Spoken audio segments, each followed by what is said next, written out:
Hello student, welcome to the class of Hindi. आज हम देखने जा रहे हिंदी का लेसन नंबर 14 मेरी माँ।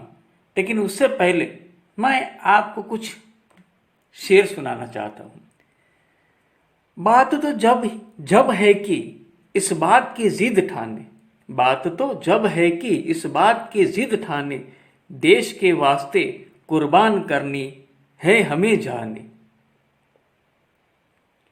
दूसरा देखते हैं।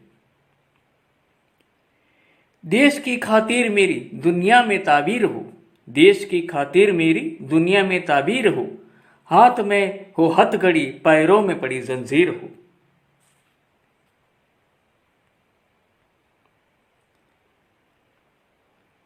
करूं मैं कौम की सेवा, पड़े चाहे करोड़ों दुख, करूं मैं कौम की सेवा, चाहे पड़े चाहे करोड़ों दुख, अगर फिर भी जन्म लो आकर, अगर फिर जन्म लो आकर, तो भारत में ही हो आना।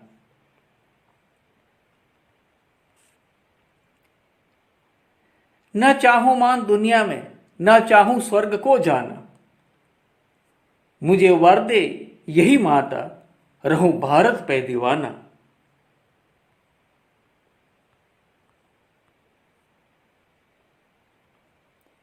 सर फिदा करते हैं, कुर्बान जिगर करते हैं, सर फिदा करते हैं, कुर्बान जिगर करते हैं, पास जो कुछ है वो माता की नजर करते हैं। यहां नजर करना माने पेश करना।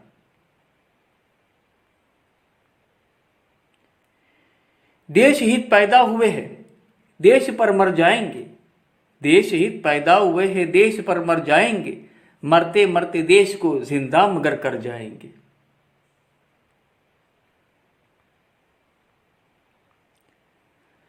दुनिया से गुलामी का मैं नाम मिटा दूंगा, दुनिया से गुलामी का मैं नाम मिटा दूंगा, एक बार जमाने को आजाद बना दूंगा। और ये अंतिम शेर में पढ़ने जा रहा हूं। खुली है मुझको लेने के लिए, खुली है मुझको लेने के लिए आगोश ए आजादी, खुशी है हो गया महबूब का दीदार फांसी से, खुशी है हो गया महबूब का दीदार फांसी से। इन शेरो शायरी में मातृभक्ति, देशभक्ति और आज़ादी की तीव्र इच्छा की ध्वनि सुनाई देती है। हमें अंग्रेजों की गुलामी से मुक्त कराने के लिए कई आज़ादी के परवानों ने अपनी जान मातृभूमि भारत भूमि की भेंट चढ़ा दी। ऐसे क्रांतिकारियों में राम प्रसाद बिस्मिल का नाम बड़े आदर से लिया जाता है। लीजिए उनका एक और शेर सुनिए। मालिक तेरी रजा रहे या तू ही तू रहे, न मैं रहूं न कोई मेरी आरज़ू रहे, जब तक कि तन में जान रगों में लहू रहे, तेरा ही जिक्र और तेरी ही जुस्तजू रहे।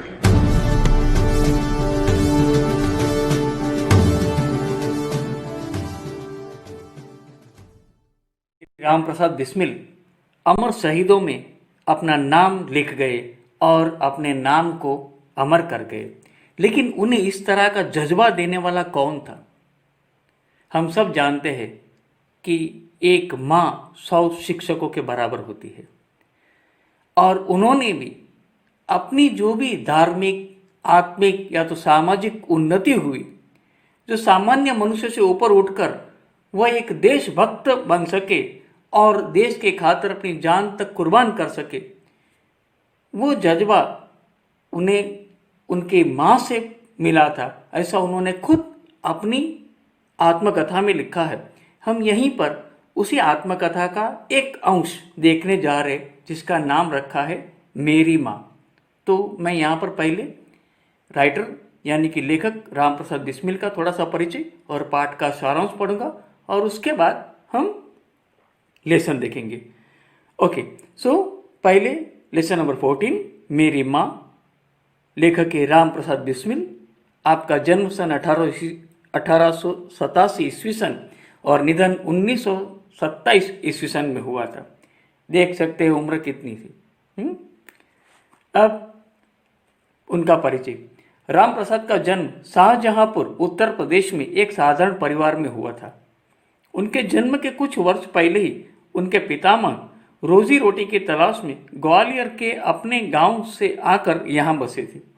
पिता साधारण पढ़े लिखे थे।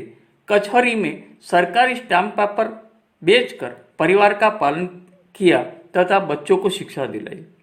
उर्दू मिडल की परीक्षा में 2 बार असफल होने पर अंग्रेजी मिडल की पढ़ाई की।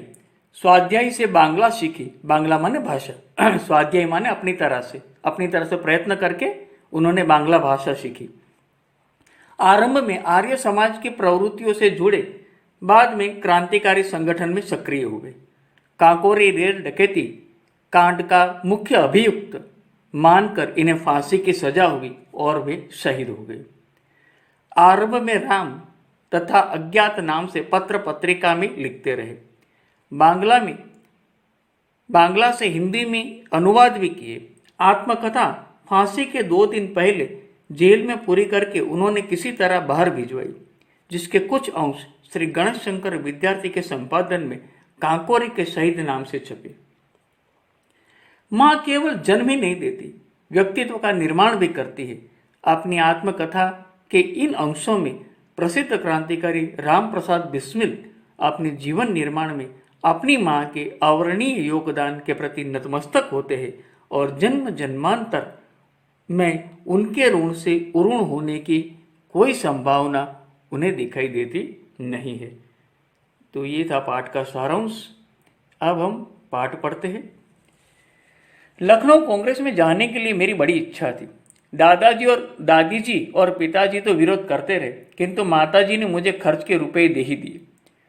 उसी समय शाहजहांपुर में सेवा समिति का आरंभ हुआ था। मैं बड़े उत्साह के साथ सेवा समिति में सहयोग देता था। पिताजी और दादी जी को मेरे इस प्रकार के कार्य अच्छे न लगते थे, किंतु माताजी मेरा उत्साह भंग न होने देती थी, जिसके कारण उन्हें अक्सर पिताजी की डांट फटकार तथा दंड सहन करना पड़ता था। वास्तव में मेरी माताजी देवी है। मुझ में जो कुछ जीवन तथा साहस आया वह मेरी माताजी तथा गुरुदेव श्री सोमदेव जी की कृपाओं का परिणाम है। दादी जी और पिताजी मेरे विवाह के लिए बहुत अनुरोध करते थे, किंतु माताजी यह कहती कि शिक्षा पा चुकने के बाद ही विवाह करना उचित होगा। माताजी के प्रोत्साहन तथा सद्व्यवहार ने मेरे जीवन में वह दृढ़ता उत्पन्न की कि किसी आपत्ति तथा संकट के आने पर भी मैंने अपने संकल्प को न त्यागा। तो यहाँ पर प्रोत्साहन माने उत्साह बढ़ाना या तो हिम्मत देना, और सद्व्यवहार माने अच्छा व्यवहार। तो शुरुआत में उन्होंने कह दिया है कि किस तरह से सामाजिक कार्य माने देश की सेवा करने के कार्य में, खास तौर पर सामाजिक माने शादी वगैरह नहीं, लेकिन देश का स्वतंत्र आंदोलन चालू था, देश को अंग्रेजों की गुलामी से मुक्त कराने के लिए, और उसी लिए कांग्रेस जगह जगह पर ये अपने समारोह करती थी या तो संगठन निर्माण का कार्य करती थी, और उनमें शामिल होने की राम प्रसाद बिस्मिल को बड़ी इच्छा थी। उनकी दादी जी और पिताजी इसका विरोध करते रहे, किंतु उनकी माताजी ने उन्हें हमेशा सहयोग दिया और खर्च के लिए रुपये भी दिए। और बिस्मिल यदि देश सेवा के कार्य में आगे बढ़ सके तो वो इसीलिए इस प्रकार से कहते हैं कि ये उनकी माता का प्रोत्साहन था कि जिसके कारण वो देश सेवा के काम में आ सके। बिस्मिल को आगे बढ़ाने के लिए उनके मन में आए अच्छा कार्य वो करने देने के लिए माताजी को कुछ खर्च के रुपए देने पड़ते थे, और इसके कारण उनके पिताजी की डांट फटकार भी सहन करनी पड़ती थी। देखो आप समय को देखने की बात है। समय जो है वो बहुत पुराना है, और उस समय जो कुछ भी घर का व्यवहार करता था और घर में किसी व्यक्ति का यदि माना जाता था तो या तो वो बड़े बुजुर्ग माने दादी जी थी या तो उसके बाद पिताजी आते थे। लेकिन बिस्मिल की माता बिस्मिल को आगे बढ़ाने के लिए उसमें उसमें देश हित, उनको देश हित के कार्य में आगे यदि उनको जाना है तो जाने देने के लिए यदि किसी बात की उनकी ज़रूरत पड़ती तो उसकी माता जी उनको सहाय करती थी। और इसीलिए बिस्मिल कहते हैं कि मुझ में जो कुछ जीवन तथा साहस आया वह मेरी माता जी तथा गुरुदेव श्री सोमदेव जी की कृपा का परिणाम है।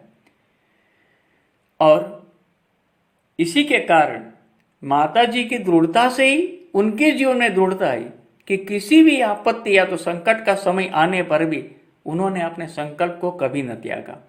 अब दूसरा पैराग्राफ। एक समय मेरे पिताजी दीवानी मुकदमे में किसी पर दावा करके वकील से कह गए थे कि जो काम हो वो मुझसे करा ले। कुछ आवश्यकता पड़ने पर वकील साहब ने मुझे बुला भेजा और कहा कि पिताजी के हस्ताक्षर वकालतनामे पर कर दूं। मैंने तुरंत उत्तर दिया कि यह तो धर्म विरुद्ध होगा। इस प्रकार का पाप मैं कदापि न कर सकता, कदापि नहीं कर सकता। वकील साहब ने बहुत समझाया कि मुकदमा खारिज हो जाएगा, किंतु मुझ पर कुछ भी प्रभाव न हुआ, न मैंने हस्ताक्षर किए। अपने जीवन में हमेशा सत्य का आचरण करता था, चाहे कुछ हो जाए सत्य बात कह देता था। तो सत्य का आचरण करना, सत्य के पथ पर चलना, ये भी उनकी माता की दी हुई शिक्षा थी। और इसीलिए मुकदमा खारिज हो जाने का भय था तो भी पिताजी के हस्ताक्षर उन्होंने वकीलातनामे पर न किया। वकीलातनामा का अर्थ आपको बुक में दिया गया। खारिज हो जाना माने रद्द कर देना कोर्ट से, लेकिन फिर भी मुकदमा खारिज हो जाए या जो कुछ भी हो जाए, जो कार्य बिस्मिल को अपनी नज़र से धर्म विरुद्ध लगता था वो उन्होंने नहीं किया, चाहे जो कुछ भी हो जाए। अब आगे का जो है इसमें माताजी का बिस्मिल की माताजी का थोड़ा परिचय हमें मिलता है। 11 वर्ष की उम्र में माताजी विवाह कर शाहजहांपुर आई। उस समय वह नितांत अशिक्षित एक ग्रामीण कन्या के समान थी। शाहजहांपुर आने के थोड़े दिनों के बाद दादी जी ने अपनी छोटी बहन को बुला लिया। उन्होंने माताजी को गृह कार्य की शिक्षा दी। थोड़े दिनों में माताजी ने घर में सब कामकाज समझ लिया और भोजनादि का ठीक ठीक प्रबंध करने लगी। मेरे जन्म होने के 5 या 7 साल बाद उन्होंने हिंदी पढ़ना आरंभ किया। पढ़ने का शौक उन्हें खुद ही पैदा हुआ था। मोहल्ले की सखी सहेली जो घर पर आया करती थी, उन्हीं में जो शिक्षित थी, माताजी उनसे अक्सर बोध करती। इस प्रकार घर का सब काम कर चुकने के बाद जो कुछ समय मिल जाता उसमें पढ़ना लिखना करती। परिश्रम के बल से थोड़े ही दिनों में वह देवनागरी पुस्तकों का अध्ययन करने लगी। मेरी बहनों को छोटी आयु में माताजी ही शिक्षा दिया करती थी। जब से मैंने आर्य समाज में प्रवेश किया, माताजी से खूब वार्तालाप होता। उस समय की अपेक्षा अब उनके विचार भी कुछ उदार हो गए हैं। यदि मुझे ऐसी माता न मिलती तो मैं भी अति साधारण मनुष्य की भांति संसार चक्र में फंसकर जीवन निर्वाह करता। तो यहाँ पर उन्होंने अपनी माताजी का थोड़ा सा बहुत परिचय दिया है कि 11 साल की उम्र में ही उनकी शादी हो गई थी और शाहजहांपुर में आई थी। जब भी शादी करके आई थी तब बिल्कुल नितांत अशिक्षित थी, यानी उन्हें कुछ पढ़ना लिखना ना आता था, बिल्कुल ग्रामीण कन्या थी।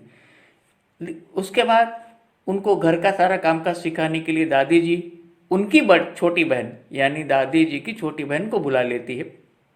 वो बिस्मिल की माता जी को गृह कार्य किस प्रकार से करते हैं उसकी शिक्षा देती है। बिस्मिल की माता जी भी सभी काम बहुत ही जल्दी समझ लेती है और सब कुछ काम धीरे धीरे वो ठीक ठीक ढंग से करने लगती है। और बिस्मिल के जन्म के 5 या 7 साल बाद उन्हें हिंदी पढ़ने का शौक हुआ, अपने आप शौक हुआ था। और इसीलिए उनके आसपास के मोहल्ले में जो सखी सहेली जो घर आया करती थी और उनमें से जो कुछ पढ़ी लिखी थी उससे अक्षर बोध करती थी, यानी अक्षर पहले सीखने पड़ते हैं ना, क ख ग घ वगैरह सीखती थी। और ये सारे कार्य घर के सब कुछ काम निपटाने के बाद, कर चुकने के बाद जो कुछ समय मिलता उसमें वो करती थी। और इसी प्रकार खुद ही परिश्रम करके वो पढ़ना लिखना सीख गई। और देवनागरी पुस्तक मानी जो हमारी हिंदी जो है वो देवनागरी लिपि में लिखी गई है, तो उसका अध्ययन वे करने लगे। अध्ययन करने के कारण उनकी बुद्धि जो है वो खिली। और इसीलिए बिस्मिल ऐसा कहते हैं कि उस समय की अपेक्षा उनके विचार उदार हो गए थे।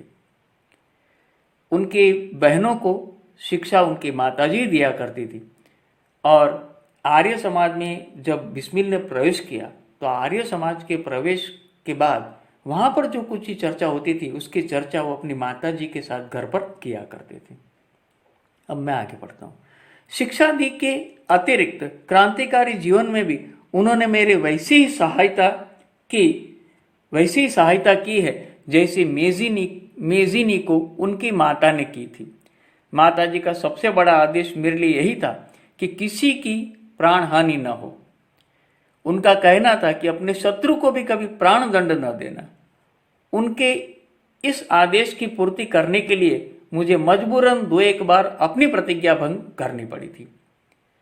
यानी मेजिनी इटली का एक क्रांतिकारी व्यक्ति था और नेता था, वैसे कहे तो क्रांतिकारी नेता था कि जिन्होंने इटली की एकता के लिए बहुत काम किया था। उनके बारे में थोड़ा परिचय आपकी बुक में भी दिया गया है, वो आप पढ़ लेना, जो शब्दार्थ में दिया गया है। तो वे इटली के एक नेता थे। बिस्मिल की माता जी का सबसे बड़ा आदेश क्या था उनके लिए? यही कि किसी की प्राण हानि ना हो। कोई भी कितना भी बड़ा शत्रु चाहे कुछ भी अपना बुरा कर दे, लेकिन कभी उसे प्राण दंड न देना। और बिस्मिल के लिए भी उनकी माता का शब्द उनके प्रतिज्ञा से बढ़कर था और इसीलिए अपनी माता के आदेश की पूर्ति करने के लिए उन्होंने अपनी प्रतिज्ञा 2-3 बार भंग की थी। अब नेक्स्ट पैराग्राफ। जन्मदात्री जननी, इस जीवन में मैं तो तुम्हारे ऋण उतारने का प्रयत्न करने का भी अवसर न मिला। इस जीवन में तो तुम्हारा ऋण उतारने का प्रयत्न करने का भी अवसर न मिला। इस जन्म में तो क्या, यदि मैं अनेक जन्मों में भी सारे जीवन प्रयत्न करूं तो भी तुमसे ऋण नहीं हो सकता। ऋण माने ऋण से मुक्त होना। जिस प्रेम तथा दृढ़ता के साथ तुमने इस तुच्छ जीवन का सुधार किया है वह अवर्णनीय है। मुझे जीवन की प्रत्येक घटना का स्मरण है कि तुमने जिस प्रकार अपनी देववाणी का उपदेश करके मेरा सुधार किया है। तुम्हारी दया से ही मैं देश सेवा में संलग्न हो सका। संलग्न होना माने जोड़ना। धार्मिक जीवन में भी तुम्हारे ही प्रोत्साहन ने सहायता दी। जो कुछ शिक्षा मैंने ग्रहण की उसका भी श्रेय तुम्ही को है। जिस मनोहर रूप से तुम मुझे उपदेश करती थी उसका स्मरण कर तुम्हारी मंगलमयी मूर्ति का ध्यान आ जाता है और मस्तक झुक जाता है। तुम्हें यदि मुझे ताड़ना भी देनी हुई ताड़ना माने शिक्षा देना, ताड़ना भी देनी हुई तो बड़े स्नेह से हर बात को समझा दिया। यदि मैंने दुष्टतापूर्ण यानी उद्दंडता से दुष्टतापूर्ण उत्तर दिया तब तुमने प्रेम भरे शब्दों में यही कहा कि तुम्हें जो अच्छा लगे वही करो, किंतु ऐसा करना ठीक नहीं, इसका परिणाम अच्छा न होगा। जीवनदात्री, तुमने इस शरीर को जन्म देकर केवल पालन पोषण ही नहीं किया बल्कि आत्मिक, धार्मिक तथा सामाजिक उन्नति में तुम ही मेरी सदैव सहायक रही। जन्म जन्मांतर परमात्मा ऐसे ही माता दी। तो जिस प्रकार से बिस्मिल की माताजी ने बिस्मिल के जीवन का घड़तर किया, पूर्ण रूप से, आत्मिक रूप से, धार्मिक रूप से, सामाजिक रूप से, बिस्मिल कहते हैं कि जो भी मेरी उन्नति हो पाई, मैं एक अति साधारण मनुष्य बनते बनते रह गया और देश की सेवा में जोड़ सका, तो इसका श्रेय केवल वो अपनी माता को देते हैं कि उनकी माता ने ही उन्हें हमेशा प्रोत्साहन दिया, उन्हें शिक्षा भी दी, उन्हें धार्मिक जीवन में भी प्रोत्साहन दिया। क्योंकि आर्य समाज में जोड़ने के विरोध में उनके पिताजी भी थे। मैं ये सारी बातें आपको नहीं बताता हूँ क्योंकि इससे लेसन थोड़ा बढ़ जाएगा। ये यदि कभी आपको मौका मिले तो जान लेना कि आर्य समाज में जुड़ने के उपरांत भी उनके पिताजी के साथ उनका कितनी बार घर्षण हुआ था, लेकिन उनकी माताजी हमेशा उनकी सहायक रही।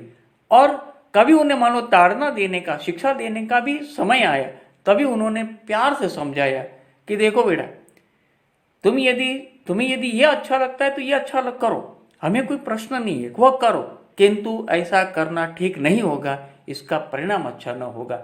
इस प्रकार से वो प्यार से बिस्मिल को समझाती थी और इसलिए बिस्मिल हमेशा यह चाहते हैं कि वो जो कुछ भी बने, वो उनकी माता के कारण बने, और इसीलिए परमात्मा से प्रार्थना करते हैं कि जन्म जन्मांतर उन्हें ऐसी ही माता मिले।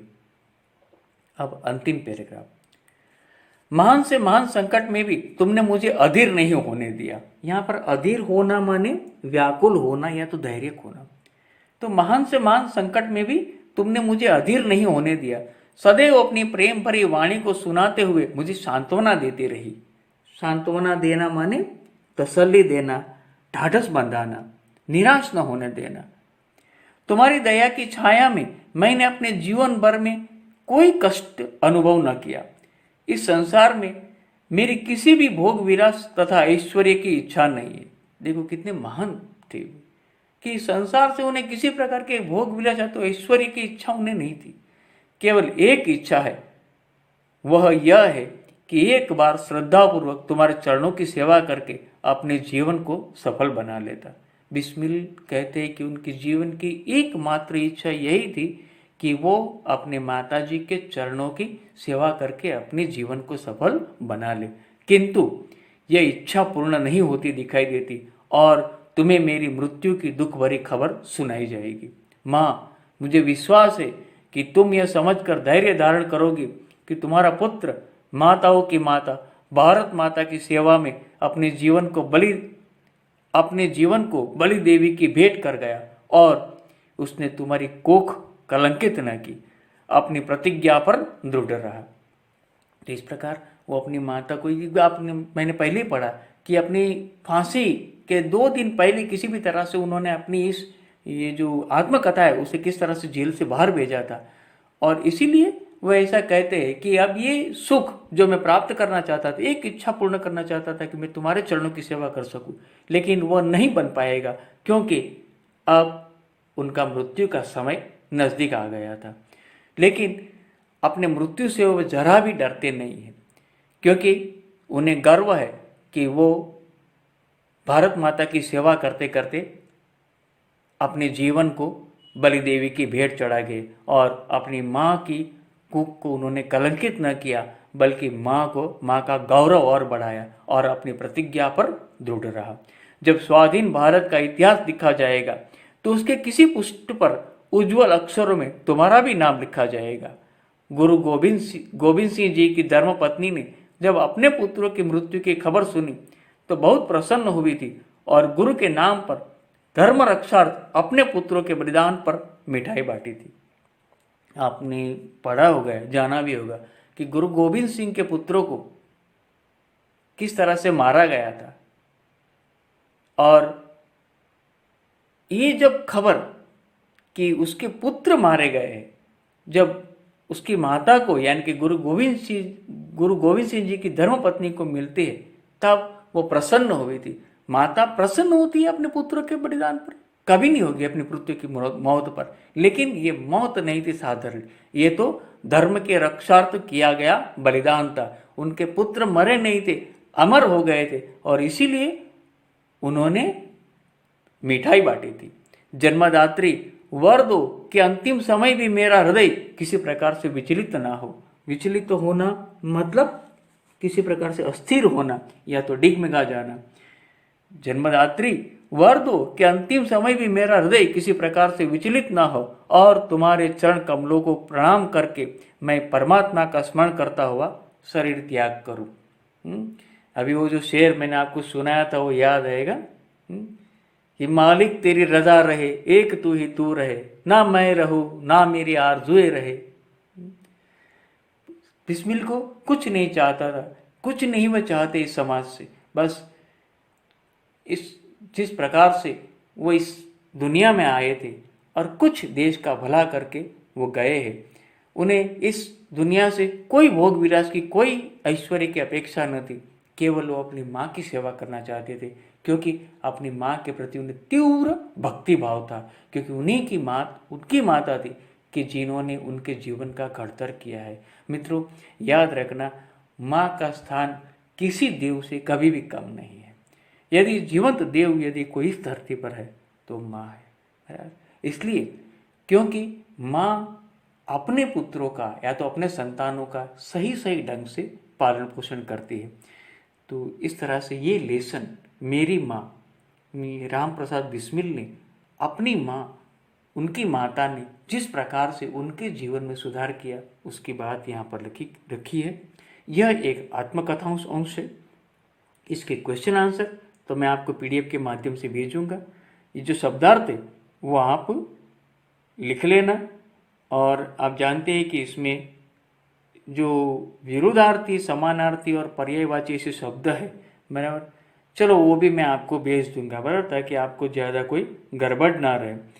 हमेशा माता का आदर करना, पिता का आदर करना और अपने जीवन को हमेशा उच्च बनाने का प्रयत्न करना, यही हम इस लेसन से राम प्रसाद बिस्मिल से सीखना चाहेंगे।